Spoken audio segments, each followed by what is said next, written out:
আল্লাহ নবী কলেজান সাহাবী রাসূলুল্লাহ জামাতা হযরত উসমান গনি রাদিয়াল্লাহু তাআলা আনহু, আল্লাহ নবী জামাতা যুন্নুরাইন জানাকে বলা হতো দুটো প্রদীপের দুটো আলোর অধিকারী। যুন্নুরাইন শব্দের অর্থ দুটো আলোর অধিকারী। আল্লাহ নবী সাহাবী হযরত উসমান ইবনে আফফান রাদিয়াল্লাহু তাআলা আনহু দরবারে সাহাবায়ে কেরামেরা এসে হাজির। আসসালামু আলাইকুম ইয়া আমিরুল মুমিনিন খলিফাতুল মুসলিমিন, ও হযরত উসমান আল্লাহ নবীর জামাতা, আপনার কাছে আমরা একটা জিনিস জানতে চাই, আপনি কি আমাদের একটু জানাবেন? আল্লাহ নবী সাহাবী হযরত উসমান গনি রাদিয়াল্লাহু তাআলা বলেছিলেন, কি বলেন? আল্লাহ চাইলে জানাবো, জানা থাকলে জানাবো। আল্লাহ নবী সাহাবীরা প্রশ্ন করেছিলেন, ও নবী পাকের নবী জামাতা, আপনি তো নবী পাকের দুটি কন্যাকে বিবাহ করেছিলেন, ও নবী পাকের জামাতা হযরত উসমান রাদিয়াল্লাহু তাআলা আনহু, একটু দয়া করে বলুন, একটু দয়া করে বলুন আম্মা জান হযরতে ফাতেমা রাদিয়াল্লাহু তাআলা আনহা আপনার শালী ছিল, আপনার ছোট ছিল, বয়সে অনেক জুনিয়র, আপনি তো তানার দুলাভাই ছিলেন, আপনি তো তানার দুলাভাই ছিলেন, ও নবী পাকের জামাতা হযরত উসমান, আল্লাহ দোহাই দিয়ে বলছি একবার দয়া করে আপনি আমাদের খাতুনে জান্নাতের চেহারা বর্ণনা করুন। দেখতে কেমন ছিল, গায়ের রং কেমন ছিল, হাইটটা কেমন ছিল, ফাতেমার কথা বলার ধরন কেমন ছিল, চোখ দুটো কেমন ছিল, একবার দয়া করে আমাদেরকে একটু জানান। খাতুনে জান্নাতের বর্ণনা আমরা শুনতে চাই। আল্লাহ নবী কলিজার জামাতা হযরত উসমান ডুকরে কেঁদে ফেললেন, হযরত উসমান ডুকরে কেঁদে ফেললেন, ঝাজ্জা ঝাজ্জা ঝাজ্জা করে কাঁদতে লাগলেন। হযরত উসমান কেঁদে কেঁদে বলেছিলেন, ও নবী পাকের সাহাবীরা, ও মুসলমান ভাইরা, বেয়াদবি নেবেন না, বেয়াদবি মাফ করুন, আমি ফাতেমার সম্পর্কে বলতে পারবো না।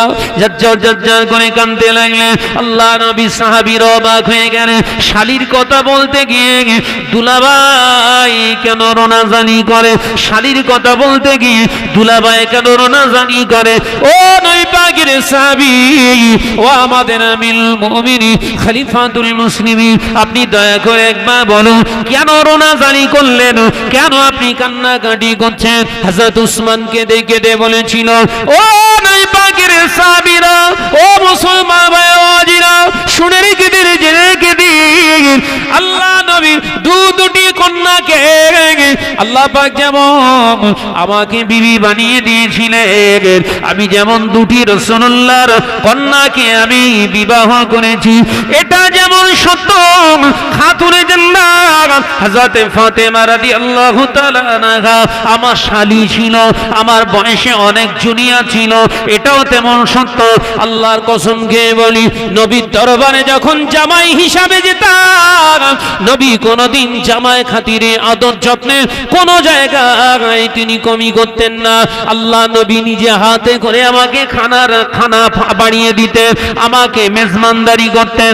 ও নবী পাকের সাহাবীরা, আল্লাহর কসম খেয়ে বলি, নবীর দরবারে যখন আমি জামাই হিসাবে যেতাম, আল্লাহ নবীর যত্নের কোন জায়গায় কমি ছিল না। হযরতে খাতুনে জান্নাত ফাতেমা বোন আমার, তিনি পর্দার আড়াল থেকে একবার তিনি সালাম দিয়ে দিতেন, আসসালামু আলাইকুম, আসসালামু আলাইকুম, কাইফা হালুকা, আমি ওয়ালাইকুম আসসালাম, আলহামদুলিল্লাহ আলা কুল্লি হাল, আমি এতটুকুই বলতাম। আর ওই সালামের আওয়াজটাই শুধু ফাতেমার আমি শুনতে পেতাম। ফাতেমার চেহারা কেমন, দেখতে কেমন, আল্লাহর কসম করে বলি কোনদিন দেখতে পাই না।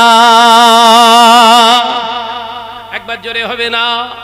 হে নজরেরা, মুরব্বিয়ান গণেরা, ছেলেরা, বাচ্চারা, পর্দানশীনা মা ও বোনেরা, আল্লাহ পাক আল্লাহ তাআলা হাবিবকে শিখিয়ে দিলেন, হাবিব ফিরআউন, নমরুদ, সাদ্দাত, হামান এরা আমার কাছে চেয়েছিল, আমাদের নব, আমরা দুনিয়ার জমিনে পেতে চাই, দুনিয়ায় যতটুকু মানুষের ভালাই করেছি, দুনিয়ার জমিনে যতটুকু মানুষের উপকার করেছি, তার বিনিময়ে দুনিয়ায় আপনি আমাদেরকে যাজা দেবেন। আমি আল্লাহ তাদের যাজা দিয়েছি, কারোর রাজ্য দান করেছি, কারোর রাষ্ট্র দান করেছি, আমি আল্লাহ দুনিয়ার সম্মান দিয়েছি।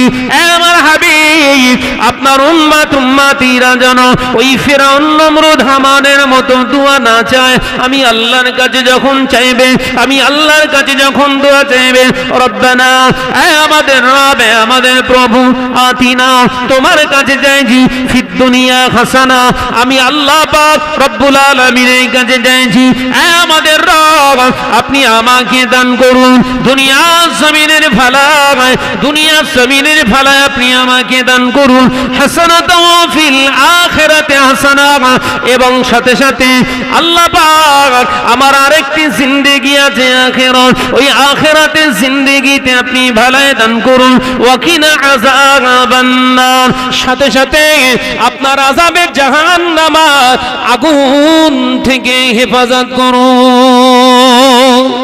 ভাইরা, আমার নওজওয়ানেরা, মুরব্বিয়াগণেরা, ছেলেরা, বাচ্চারা, পর্দানশীনা মা ও বোনেরা, আল্লাহ নবী, দয়ার নবী, রাহমাতাল লিল আলামিন হুজুর আমার জানিয়ে দিলেন, ও আমার সাহাবীরা, ও আমার সাহাবারা, শুনে রেখে দাও, জেনে রেখে দাও, একদিনই গোটা পৃথিবীটা আল্লাহ পাক আবার মুসলমানদের হাতেই দান করে দেবে। জোরে বলুন সুবহানাল্লাহ। ও আমার সাহাবীরা, শুনে রেখে দাও, জেনে রেখে দাও, তবে শুনে রেখে দাও, জেনে রেখে দাও, 10 জনের নেতৃত্বে নয়, 10 জনের হাতে আল্লাহ দেবেন না। আমার বংশ থেকে আমি রাসূলুল্লাহর নামে না হবে একজন মুসলমানদের হাতে, একজন মুসলমানের হাতে আল্লাহ গোটা পৃথিবী রাজত্ব দান করে দেবে। জোরে বলুন সুবহানাল্লাহ। আল্লাহ নবী সাহাবীদের লক্ষ্য করে বলেছিলেন, ও আমার সাহাবীরা, তখনকার মুসলমানদের ভিতরে সুদ পাওয়া যাবে না, তখনকার মুসলমানেরা জেনা ব্যভিচার করবে না, তখনকার মুসলমানেরা ঘুষ খাবে না, তখনকার মুসলমানেরা মেরেলে কেড়েলেয়া করবে না, তখনকার মুসলমানেরা গরিবের হক নষ্ট করবে না, তখনকার মুসলমানেরা পৃথিবীর জমিনে অন্যায় রাহাজানিতে ডুববে না। ও আমার সাহাবীরা, শুনে রেখে দাও, জেনে রেখে দাও, আল্লাহ তাদের কর্মের উপরে এত খুশি হয়ে যাবে, জমিনের নিচে যত নেয়ামত রয়েছে সব নেয়ামত গুলো এই মুসলমানদের ভোগ করার জন্য আল্লাহ দান করে দেবে। একবার জোরে হবে না? আল্লাহ মুসলমানদের কর্মে এত খুশি হয়ে যাবে। কি কর্ম? জেনা করবে না, গরিবের হক মারবে না। এখন যেটা চলছে, টুপি দাড়ি দিয়েও চালাচ্ছে, কথা বলছেন এখন, গরিবের হক মারছে তো নাকি? টুপি দাড়ি দিয়ে দেখেননি, জাকাতের টাকা তুলে হাড় করলে যাচ্ছে একদম, যে ঘন ঘন আর ওমরাই মারছে।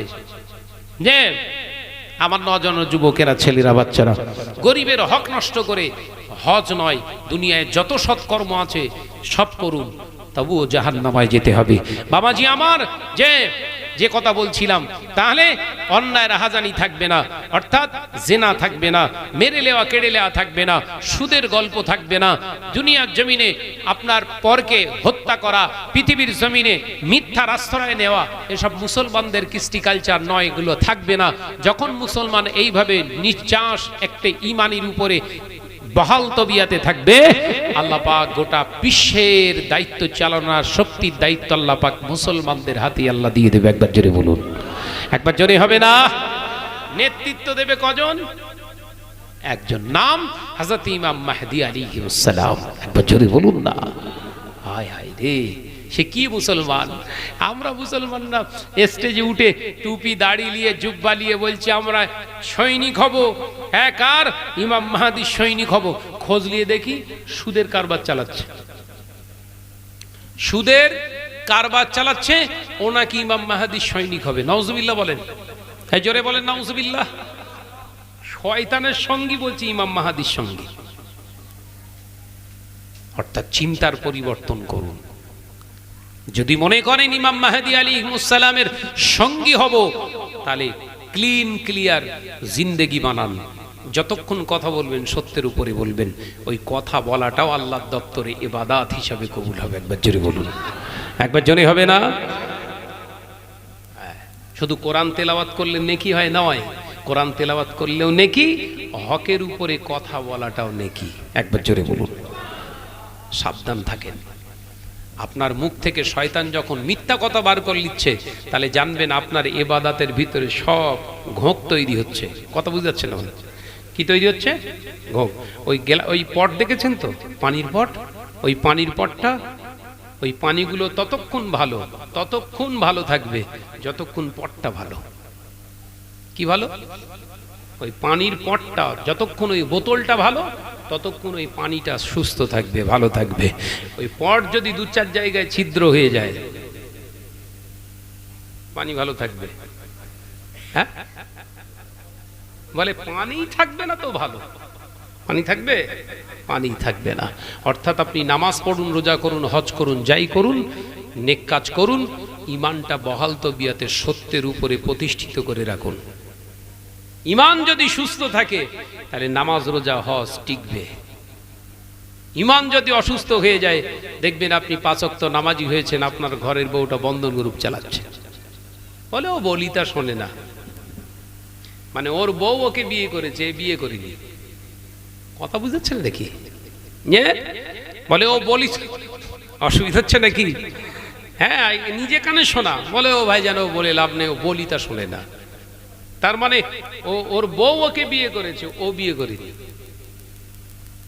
মানে মোহরানা দেওয়ার কথা ছিল ওর বউকে, কিন্তু ওর বউ মোহরানা দিয়েছে, ওই জন্য ওর কথা শোনে না। এই কথা বুঝাচ্ছেন নাকি? এই অসুবিধা হচ্ছে নাকি? আপনাদের রাগ হচ্ছে, বুঝতে পেরেছি। দাওয়াত ফাওয়াত দিস নি, আমার দেওয়া মানে ভেতরে হাত পড়বে, সব টেনে বের করবো। কথা বুঝতে পারছেন? যে মুসলিম সমাজ নাস্তানাবুদ হয়ে যাচ্ছে সুদের সঙ্গে এত সুন্দর সম্পর্ক করেছে, শয়তান এরকম করেনি। এখনকার মুসলমান, অধিকাংশ মুসলমান সুদের সঙ্গে এত মহাব্বত, তাল্লুকাত, এদের এত সম্পর্ক করে ফেলেছে, শয়তান অত ভালো সম্পর্কে সুদের সঙ্গে করেনি। অথচ একদম ফেরেশ হাজি সাহেব হয়ে ঘুরছে, ফেরেশ হাজি। আল্লাহ পাক আমাদেরকে হেফাজত করেন, বলুন আমিন। জোরে বলেন আল্লাহুম্মা আমিন। ভাইরা আমার, নজনেরা, মুরব্বিয়ানে গনেরা, ছেলেরা, বাচ্চারা, পর্দানশীনা মা ও বোনেরা, আল্লাহ পাক দুনিয়ার জমিনে আল্লাহ মুসলমানদের এত নিয়ামত দান করেছে, মুসলমানগুলোকে আল্লাহ পাক এত বড় নিয়ামতের হকদার বানিয়েছে। আল্লাহ পাক ওয়াদা করেছে, হাবিব আমি ততক্ষণ পর্যন্ত দুনিয়া ধ্বংস করব না, আমি ততদিন পর্যন্ত দুনিয়া শেষ করব না, ফানা করব না, যতদিন আমি দেখব আমার একজন আল্লাহ, আমি আল্লাহ পাকের প্রকৃত বান্দা, একজন আমার প্রকৃত বান্দি জমিনের উপরে আমাকে স্মরণ করা একজন আছে। আমি আল্লাহ পাক ওর খাতিরে, ওর ইজ্জতের খাতিরে, ওই একজনের ওসিলায় আমি আল্লাহ দুনিয়া টিকিয়ে রাখবো। একবার জোরে হবে না? এই কমিটির ছেলেরা দেখো, এদিকে কারবালা শুরু হয়ে গেছে বোধহয়, কারবালা শুরু হয়ে গেছে বোধহয়। দেখো যে হযরত উসমান রাদিয়াল্লাহু তাআলা আনহু, তিনি বললেন নবীর দরবারে জামাই হিসাবে যেতাম, কিন্তু আল্লাহর কসম করে বলছি, শালি দেখতে কেমন, হাইট কতটা, কেমন থিক না ফ্যাট, মোটা না হালকা, লম্বা না বেঁটে, আমি জীবনে কোনোদিন ফাতেমাকে চোখে দেখিনি। একবার জোরে বলেন, একবার জোরে বলেন। ফাতেমা কথা বলতেন, পর্দার আড়াল থেকে এমন ভাবে সালাম দিতেন, আসলে কোন সুরটা ফাতেমার আমি জানি না। একবার জোরে বলুন। এরা আমার নজরেরা, হযরত সাইয়েদনা ইমামে হোসেন রাদিয়াল্লাহু তাআলা আনহুর ওই জায়গাটা আমি বোঝানোর জন্য উপস্থাপন করেছিলাম। সাইয়েদনা হযরত ইমামে হোসেন রাদিয়াল্লাহু তাআলা আনহু বাচ্চাকে রেখে দিয়ে, বিবির কাছে রেখে দিয়ে, বিবিকে স্মরণ করিয়ে দিলেন, ফরজ তরক করা যাবে না, জীবনটাকে বিসর্জন দাও, ঈমান হারানো যাবে না। অর্থাৎ ঈমানকে মজবুতে রেখে দিয়ে আর ময়দানে আমি চলে হয়ে গেলাম হযরতে সাইয়েদনা ইমামে হুসাইন রাদিয়াল্লাহু তাআলা আনহু আর তলোয়ার নিয়ে এগিয়ে যাচ্ছে। ওদিকে ওই দেখতে পাওয়া যায় কুফাবাসীরা হযরত ইমামে হুসাইনকে যখন ঘোড়ার উপরে সওয়ার করে আস্তে আস্তে এগিয়ে যাচ্ছে, কুফাবাসীরা দেখে অবাক হয়ে গেল, আমরা কি ইমাম হুসাইনকে দেখছি না রাসূলুল্লাহকে দেখতে পাই? একবার জোরে হবে না? সাইয়েদনা হযরত ইমাম হুসাইনের চেহারা মোবারকটা অনেকটা রাসূলুল্লাহর সঙ্গে মিলে যেত। একবার জোরে হবে না? জিহাদের ময়দানে যখন হাতে তলোয়ার নিয়ে আর এই ঘোড়ার পিঠে সওয়ার হয়ে যখন আস্তে আস্তে এগিয়ে যাচ্ছেন, মুনাফিকের বাচ্চাগুলো দেখে বলছে ওরে সর্বনাশ, এ তো ইমাম হুসাইন মনে হচ্ছে না, এ তো স্বয়ং রাসূলুল্লাহর বিরুদ্ধে আজকে আমরা জিহাদে নেমেছি, পালা, শিগগিরই পালা। একবার জোরে বলবেন না? আল্লাহ নবী সাহাবী হযরত ইমামে হুসাইন রাদিয়াল্লাহু তাআলা আনহু আসতে দেখে ওই সময় কুফার মুনাফিকগুলো পিছু টানতে লাগলেন, কিন্তু পিছন থেকে আওয়াজ দিলেন আব্দুল্লাহ বিন জিয়াদ, আওয়াজ দিয়ে বললেন খবরদার, পিছনে আসলে তোদেরকে আমি হাতে করে হত্যা করব, তোদেরকে কতল করব আমি, আর আগে বাড়লে তোদের জন্য সারপ্রাইজ আছে, তোদের জন্য প্রাইজ আছে। হযরত ইমামে হুসাইন রাদিয়াল্লাহু তাআলা আনহু ওই সময় এগিয়ে যেতে লাগলেন। না না না, কুফারে কুরাইশে নয়, ওই মুসলমান দাড়িওয়ালা টুপিওয়ালা হযরত ইমামে হুসাইনের দিকে এগিয়ে যেতে লাগলেন। কেউ আসতে চাইছেন না। হযরত ইমামে হুসাইন রাদিয়াল্লাহু তাআলা আনহু হাতের তলোয়ার মোবারক তিনি ঘোরাতে শুরু করলেন, জিহাদের ময়দানে হুজুর মারতে শুরু করলেন, মেরে দেখতে পাওয়া যায় কুফাবাসীদের অনেকটাই তিনি জাহান্নামমুখী করে দিয়েছেন। হযরত ইমামে হুসাইনের সামনে কেউ দাঁড়াতে পারেন না। এ নজরের যুবকেরা, ওই সময় এমনি করে জিয়াদের নেতৃত্বে আব্দুল্লাহ বিন জিয়াদ বলেছিলেন, ওইভাবে ইমাম হুসাইনকে শেষ করা যাবে না, তোরা দূর থেকে তীর মার। হযরত ইমামে হুসাইন রাদিয়াল্লাহু তাআলা আনহুকে শহীদ করে দেওয়ার জন্য দূর থেকে তীর মারতে শুরু করলেন। হযরত ইমামে হুসাইন রাদিয়াল্লাহু তাআলা আনহুর গায়ে চেহারা মোবারকের উপরে তীরের চিনিরগুলো নিক্ষেপ করতে লাগলেন। তীর একটা, দুটো, চারটে, ছটা, আটটা, 15টা, 20টা, 30টা, 40টা তীর কাটতে শুরু হয়ে গেল। হযরত ইমামে হুসাইনের চেহারা মোবারকে হেন কোন জায়গা নাই যে জায়গাগুলো তীরগুলো এসে কেটে যায় না। হযরত ইমামে হুসাইন রাদিয়াল্লাহু তাআলা ঘোড়ার পিঠ থেকে নেমে গেলেন। নেমে গিয়ে একটা টানা নিঃশ্বাস নিয়ে হুজুর আমার জুলফিকার নামক তলোয়ারটা একবার জমিনে গেড়ে দিলেন। জোরে বলুন সুবহানাল্লাহ। হযরত ইমামে হুসাইনের এই তলোয়ারটা যখন জমিনে কারবালার ময়দানে তিনি গেড়েছিলেন, ওই সময় ওই দেখতে পাওয়া যায় কুফাবাসীরা ওই চিত্র দেখে পালিয়ে যেতে লাগলেন। হযরত ইমামে হুসাইন দেখলেন একটু পরিষ্কার আছে সামনে, গুটি গুটি পায়ে তীর খাওয়া অবস্থায় গুটি গুটি পায়ে হুজুর ফুরাত নদীর সামনে করে তীরে ফুরাত নদীর কিনারে নেমে গেলেন, একটু পানি পান করা যায় কিনা। হযরত ইমামে হুসাইন রাদিয়াল্লাহু তাআলা আনহু যখন ফুরাত নদীতে আজলা ভরে পানি তুললেন রক্ত ভরা পানি। হযরত ইমামে হুসাইনের চোখ থেকে পানির টুসা গড়িয়ে যায়। হযরত ইমাম পানি খাবে কিনা তিনি চিন্তা করতে লাগলেন, এই পানির বিধান, এই পানির অভাবে আমার কলেজার লাল শেষ হয়ে গেল, আমার সহোদর ভাইরা, আমার সঙ্গীরা সবাই পানি পেল না, খেতে পেল না, আর আমি ইমাম হুসাইন কি করে খায়? না না না, হতে পারে না, বেইনসাফি হয়ে যাবে। মৃত্যু যদি নসিবে থাকে এইভাবে নসিবে হোক, কিন্তু হক ফাঁকি দিয়ে দুনিয়া জমিন থেকে মৃত্যু নিতে চাই না। জোরে বলেন। মরণের আগ পর্যন্ত হক নষ্ট করতে চাইনি। ওই 50 বছর আগে যে মরেছে ওর খোঁজ নিয়ে সেই কথা কিছু কিছু শিক্ষিত আমার হিন্দু প্রতিবেশী সনাতনী বুদ্ধিজীবী ভাইয়েরা বলে, এখন লেখালেখি করছে, দেখি ভালো লাগে। সত্য কথা লিখলে বললে খুব ভালো লাগে, অন্তর থেকে তাদের জন্য হেদায়েতের দোয়া চাই। আল্লাহ হেদায়েত করুক, আল্লাহুম্মা আমিন। হ্যাঁ, কিছু কিছু আমার হিন্দু বোন, হিন্দু ভাইরা তারা বলা কওয়া করছে যে মুসলমান যদি ভারতবর্ষ থেকে, বাংলা থেকে চলে যায়, ভারতবর্ষটাই অচল হয়ে যাবে, ভারতবর্ষটা অচল হয়ে যাবে, এর অস্তিত্ব থাকবে না, ভারতবর্ষের কোনো অস্তিত্ব থাকবে না মুসলমান যদি চলে যায়। বড্ড পাকিস্তান, আফগানিস্তান আপনার বাংলাদেশে চলে যাবার কথা বলছে, তো এরা যদি চলেই যায় এ ভারতবর্ষের অস্তিত্বই থাকবে না। কে বলছে এগুলো? সনাতনী শিক্ষিত এই গরু মারখানা, এ কথা বুঝাচ্ছে না। গরু যেগুলো সেগুলো তো শুধু হুম্বা হুম্বা করবে, কথা বুঝাচ্ছেন না। গরু মার্কা নয়, শিক্ষিত, হায়ার এডুকেটেড, তাদের পার্সোনালিটি দেখেছি, তাদের পার্সন দেখেছি, খুব সুন্দর, তারা শিক্ষিত। হ্যাঁ, বুদ্ধিজীবী শিক্ষিত মানুষের সঙ্গে সম্পর্ক রাখুন, সে যে ধর্মেরই হোক না কেন, তাদের সঙ্গে সম্পর্ক রাখুন, দেখবেন তাদের থেকেও কিছু তথ্য পাবেন আপনি। কথা বুঝতে পারছেন না? তাদের থেকেও আপনি তথ্য পাবেন। ইসলামের যে তথ্য আপনি জানেন না, তাদের কাছে তথ্য আছে, শিক্ষিত ব্যক্তিদের কাছে। কথা বুঝতে পারছেন? যে ভারতবর্ষের মুসলমান যদি চলে যায়, তিনি লিখছেন ভারতবর্ষ থেকে মুসলমানদের যদি চলেই যেতে হয়, তাহলে এপিজে আব্দুল কালাম সাহেবের আবিষ্কৃত যে মিসাইল, তিনি যে পরমাণু আবিষ্কার করেছিলেন, ও মুসলমানরা বলবেন আমরা চলে যাব, কিচ্ছু রাখবো না। তখন তো ওই গোবর আর ঘুঁটে ছাড়া হাতে কিছু থাকবে না।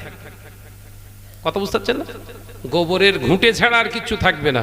মুসলমানরা যদি বলে ঠিক আছে আমরা থাকবো না এখানে, আমাদের এখানে যা ভাস্কর্য আছে, যা কিছু এখানে চিত্রকলা শিল্প এখানে মুসলমানদের তৈরি করা ছিল, সব ঘুরিয়ে শেষ করে দেবো, এখানে কিচ্ছু থাকবে না। যে কোটি কোটি, হাজার হাজার কোটি কোটি ভারতবর্ষের যে স্থাপত্যগুলো দেখিয়ে ইনকাম হচ্ছিল, ওটা পুরো ধূলিসাৎ হবে। লাস্টে ওই ওষুধের জায়গায় গরুর পেচ্ছাপ খেয়ে খেয়ে মরণ হবে। বলছে, লিখছে, এগুলো আমাদের কথা না, মিডিয়ার কথা। অর্থাৎ এগুলো আমাদের ফাইট করার প্রয়োজন নেই, আমাদের একটা জায়গায় ফাইট করতে হবে, সেটা হচ্ছে হারামের বিরুদ্ধে। কি, কার সঙ্গে ফাইট করবেন? জোরে বলেন। ঘরের বিবিকে বল, শুকনো মুড়ি কিনে এনে দিচ্ছি, খা, আমিও খাবো, তুইও খা, বাচ্চাগুলোকে খাওয়াবো, কিন্তু তুই সুদে টাকা নিতে যাস না, কারণ সুদখোরের কোনো ইবাদত আল্লাহর দরবারে কবুল হয় না। সুদখোরের কোনো ইবাদত নেই, সুদখোরের কোনো ইবাদত নেই। আজকে ঘন ঘন মসজিদ তৈরি হচ্ছে। আমার একটা বাচ্চা হয়েছে, আল্লাহ দিয়েছে, ছেলে, পুত্র সন্তান, আজকে প্রায় 3 মাসের কাছাকাছি বয়স। ও ফুলবাগানে ভর্তি ছিল প্রায় 48 দিন মতো। তো ওখানে বিভিন্ন শ্রেণীর মানুষ, বিভিন্ন ধর্মের মানুষ ওখানে, তাদের অসুবিধা, বাচ্চা নিয়ে ওখানে ভর্তি। তো এই আলোচনা প্রসঙ্গ করতে করতেই সব লেনদেন হচ্ছে, এক জায়গায় থাকছি তো আমরা। ও বলছিল কিছু কিছু আমার সনাতনী ভাইরাও, তারাও বলছে যে আজকে আমাদের বোধ শক্তির অভাব, আজকে বোধ শক্তি না থাকার কারণে আজকে আমরা একে অপরের প্রতি হিংস্রতা দেখাচ্ছি, একে অপরের প্রতি বিদ্বেষ পোষণ করছি। মুসলমান বিদ্বেষী করে যারা তুলছে, ওদেরকে দাঁড় করিয়ে যদি জিজ্ঞাসা করা হয়, মুসলমানদের এত ঘৃণা করিস, মোল্লাদের যদি তোর এতই ঘৃণা লাগে, তাহলে মোল্লার দেশ থেকে কেন তোরা তেল নিবি? যদি বাস ট্রেনে মুসলমানদের যদি উঠতে তোর ঘৃণা, মানে তোর দ্বিধাগ্রস্ত হোস, তাহলে বাস ট্রেনে মুসলমান উঠবে না, মুসলমানে হাঁটা চলাফেরাই করবে, অসুবিধা নেই, মোল্লাদের কিচ্ছু নিবি না, মোল্লারা তোদের কিচ্ছু নেবে না। দেখবি তুই বাড়ি থেকে আর ফাঁকাই বেরোতে পারবি না, কারণ গায়ে যে জামাটা তুই পরিস, ওটা মোল্লার হাতে সেলাই হয়। এত সুন্দর কথা বলছিলেন, শিক্ষিত সব মানুষ সব এসেছিল, তাদের সব ছেলেগুলো মানে ভর্তি রয়েছে, তাই এক জায়গায় পড়ে ওই সব হচ্ছে আলোচনা। কথা বুঝাচ্ছেন না? ফ্রি থাকলে আমাকে নিয়ে পড়ে আছে, তারা ঘাঁটছে, আমিও ঘাঁটছি তাদের ভিতরে কি আছে।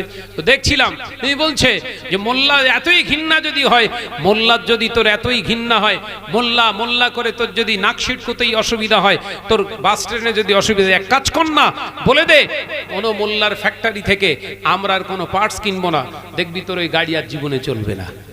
কারণ এমন এমন মোল্লার ফ্যাক্টরি আছে, ইঞ্জিনের সমস্ত যন্ত্রপাতিগুলো, ইঞ্জিনের সমস্ত কলকবজাগুলোর মোল্লার কাছ থেকেই উৎপাদিত হয়। মোল্লা, বুঝতে পারছেন না? বেরেনে সুপার ফাস্ট এরা, কথা বুঝতে পারছেন না?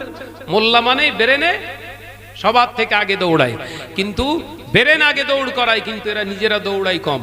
কথা বুঝতে পারছেন না? যে এরা নিজেরা দৌড়াই কম বলেই তো ওই মোল্লাদের ঘর থেকেই এপিজে আব্দুল কালাম বেরিয়েছে। কথা বুঝাচ্ছেন না? হ্যাঁ, অর্থাৎ আমাদের চিন্তার কোনো কারণ নেই। মুসলমানদের ভারতবর্ষে কোনো লস নেই। আমি আগেও বলেছি, আবারও বলছি, সাবধান হন। কোনো ভীতম্বিত হওয়ার কোনো কারণ নেই। এখানে আমরা জিন্দা থাকলেও আমরা যেরকম, মরে গেলেও আমরা সেরকম। আমাদের কিছু এখানে হারানোর নেই, খোয়ানোর নেই। ওই জন্য মজবুত হন ইমানের জায়গা থেকে। শত্রুতা যদি করতে হয় হারামের বিরুদ্ধে করুন। হারামের এগেনস্টে আমাদের শত্রুতা তৈরি করতে হবে। কি সেটা? ঘরের মহিলারা ব্যাব্রু অবস্থায় চলাফেরা করছে, ওগুলো আটকান। ঘরের মেয়েরা সুদের দ্বারস্থ হচ্ছে, ওগুলো আটকান। ঘরের ছেলেরা বেনামাজি হয়ে যাচ্ছে, ছেঁড়া প্যান্ট পরছে, ওগুলো থেকে নিজেদের ছেলেদেরকে আটকান। এগুলো যদি না আটকাতে পারেন তাহলে ইহুদি নাসারা বেদিন বেঈমানদের মতো কিন্তু আমাদের কৃষ্টি কালচার হয়ে যাবে। আমাদেরকে বেঈমান করা লাগবে না, তাদের কৃষ্টি কালচার আমাদের ভিতরে এসে গেলেই সব শেষ হয়ে যাবে। আল্লাহ আমাদের সকলকে হেফাজত করেন, বলি আল্লাহুম্মা আমিন। আর জোরে বলি আল্লাহুম্মা আমিন।